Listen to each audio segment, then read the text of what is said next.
The vanishing game of Wardown Street. In the cobbled streets of a quaint old town, there was a lane named Wardown Street that everyone avoided after dark. The legend said that anyone who dared to walk that lane after sunset would hear the soft jingles of bells and whispers inviting them to play a game. Annie, a 22-year-old journalist and skeptic, moved to the town and was intrigued by the legends surrounding Wardown Street. To debunk the myth and satisfy her curiosity, she decided to spend a night on the street and write an article about it. Equipped with her flashlight camera and voice recorder, Annie reached the street just as the sun dipped below the horizon. The ancient lamppost lining the street flickered to life, casting eerie glows on the cobblestones. Just as she was about to dismiss the story as a base rumor, she heard it, the soft tinkling of bells. Following the sound, she was led to an old boarded toy store. Pushing the wooden boards aside, she entered and was met by rows and rows of vintage toys all covered in dust and cobwebs. In the center of the room stood a grand, ornate table. Atop it lay a beautiful board game with pieces that looked as if they were made of crystal and gold. The name of the game, The Vanishing Game.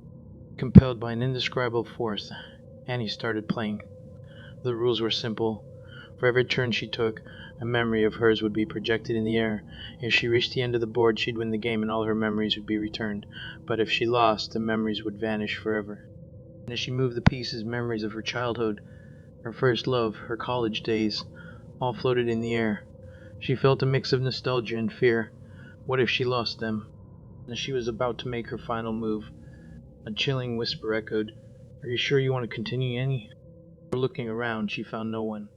Swallowing her fear, she decided to finish the game. But just as she was about to claim her victory, the board flipped and the room plunged into darkness. Panicking, she turned on her flashlight, only to realize she was no longer in the toy store. Instead, she stood on Wardown Street, with the first light of dawn painting the horizon. Confused, she went home and slept off her exhaustion. When she woke up, she started to pen down her experience, but found something deeply unsettling. Her memories, they were all fragmented. She couldn't remember her parents' faces, her first love's name, or even why she had moved to this town. She tried telling her friends about her terrifying experience, but no one seemed to remember the toy store or the game. To them, Wardown Street was just an ordinary lane. Desperate to reclaim her memories, Annie returned to the street night after night, but the toy store never reappeared. One evening, while sipping coffee at a local cafe, an old man approached her. His eyes held the weight of countless years. "I played it too once," he whispered, his voice raspy with age. Annie looked at him, startled. "The vanishing game?" The man nodded. "The game takes something from you every time, whether you win or lose. I lost my youth to it." As Annie stared into the wrinkled face of the man, realization dawned. The man was not old, he was her age, but the game had stolen his youth. The man left her without a word of caution. "It's never truly gone, you know. The game, its aim is always waiting for its next player, and it's never satisfied. To this day, if you walk past Wardown Street, you might hear the soft jingle of bells and a whisper inviting to play. But remember, whether you win or lose, the vanishing game always takes something from you, and sometimes it takes everything."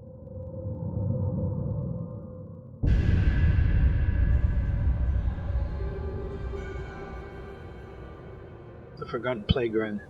In a small, obscure town named Darhaven, there was an old, abandoned playground known as Crescent Park. The playground was surrounded by tall, gnarled trees, their long branches obscuring the moon and stars at night.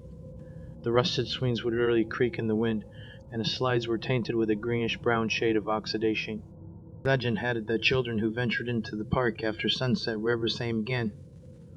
They would return home with vacant eyes and an unsettling smile, refusing to speak of what they saw. Over the years, these stories discouraged many from visiting the park, but as with any urban legend, there were those who sought thrill and dared to challenge the tale.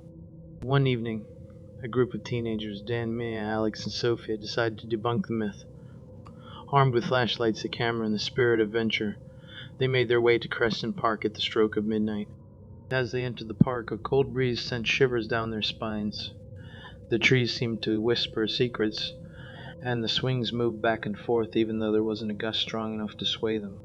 "Let's split up. We can cover more ground and find whatever's causing these stories," Anne suggested.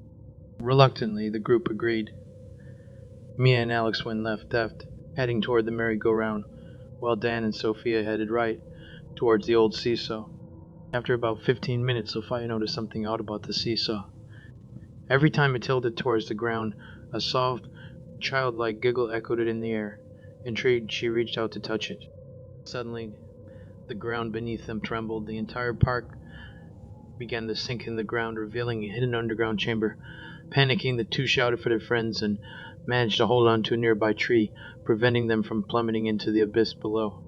Inside the chamber were old Victorian-era toys and a giant ornate mirror framed in gold. Its surface was fogged, but it was possible to discern vague, shadowy figures of children playing on the other side. Meanwhile, Mia and Alex, hearing commotion, rushed over. Upon witnessing the chamber, Alex, ever the curious one, ventured close to the mirror. Drawn to his reflection, he touched the cold surface. In an instant, his reflection grabbed him, pulling him into the mirror. Mia screamed, rushing to help, but was too late. Alex was gone. The remaining three, horrified, tried to figure out a way to save their friend. As they discussed, the whisper of a soft, innocent voice echoed from the depths of the chamber. "Do you want to play forever?" They turned to see a young girl dressed in Victorian clothing, her eyes black as the void. "You took one of our playmates," she said, her voice both sweet and sinister. "Every time a child plays at night, they become one of us. We are trapped in this mirror forever, longing for playmates." The realization dawned upon them. Every child that had ever disappeared at Crescent Park was trapped inside that cursed mirror. They were the shadowy figures forever imprisoned. Thinking quickly, Sophia remembered the old tales about mirrors being portals to other realms and how they could be sealed. She took out her lipstick and drew a cross on the mirror's surface. The chamber rumbled again and the mirror cracked, releasing all the trapped souls. The children of Durhan, some from centuries past, emerged bewildered and confused. However, there was a twist. Alex wasn't among them. The girl from the mirror, before fading away, whispered, "He was special. He's not here." Dan, Mia, and Sophia searched the entire chamber but couldn't find him. Heartbroken and defeated, they left the playground as dawn approached. The townspeople hailed them as heroes, as children long lost were reunited with their descendants. The playground was blessed and converted into a memorial. But every night, when the clock strikes midnight, if you listen closely at Crescent Park, you can still hear familiar laughter echoing from the depths below. Some say it's Alex, now the guardian of the playground, ensuring no other child ever gets trapped. And every once in a while, when children play there during the day, they claim to see a teenager smiling and watching over them from a distance. They leave the park feeling an odd mix of happiness and melancholy, an unexplainable desire to return and play just one more time. Crescent Park no longer had its old haunted reputation, but the legend of the guardian who watches over it, waiting for his friends to return and play, was a story told for generations. And as for the mirror, some say it was buried deep beneath the park, while others believe it was taken by someone waiting for its next victim. And every time someone looks into a mirror in their heaven, there's always the chilling thought, who's really looking back?